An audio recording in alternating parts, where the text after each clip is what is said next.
What if the next stimulus check didn't come from Congress but from China?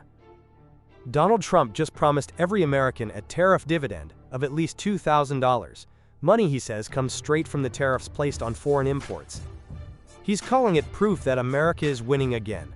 But here's the question nobody's asking. If this money really comes from tariffs, who's actually paying for it? On Truth Social, Trump wrote, "We are taking in trillions of dollars and will soon begin paying down our enormous debt, $37 trillion. A dividend of at least $2,000 a person will be paid to everyone, not including high-income people." It's a bold claim that tariffs could single-handedly fund a $2,000 payout for hundreds of millions of Americans and help erase the national debt. But here's the twist. The Treasury Department says the U.S. collected only $195 billion in customs duties this year. That's about 1/20th of what Trump says is coming in. So either Trump knows something Washington doesn't, or someone's math is off by a few zeros. So let's ask the uncomfortable question. If America's taking in trillions, why are groceries, rent, and gas still sky high? And if tariffs are supposed to hurt China, why do American families keep footing the bill at checkout? Economically, tariffs act like a tax, not on foreign governments, but on the products Americans buy. When the U.S. raises tariffs on imports from China, for example, companies usually pass those costs onto U.S. consumers.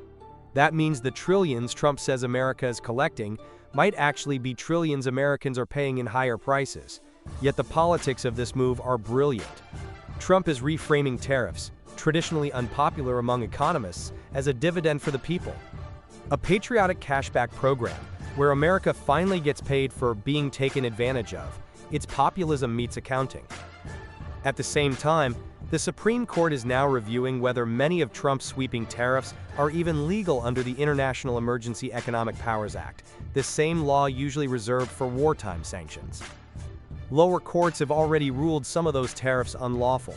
Meanwhile, Trump's team says the goal isn't just revenue, it's rebalancing trade.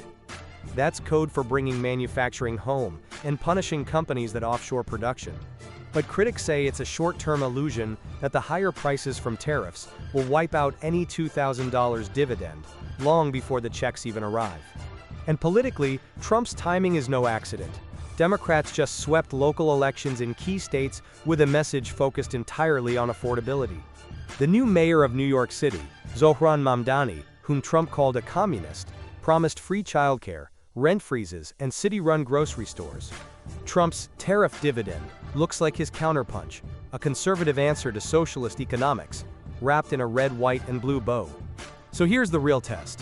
Is Trump giving Americans back their money, or just giving inflation a new name? Will this $2,000 dividend make people feel richer, or just remind them how expensive everything's become? In the end, it's not just a fight over tariffs, it's a battle over who gets to define winning. And in 2025 America, that definition might be worth a lot more than $2,000.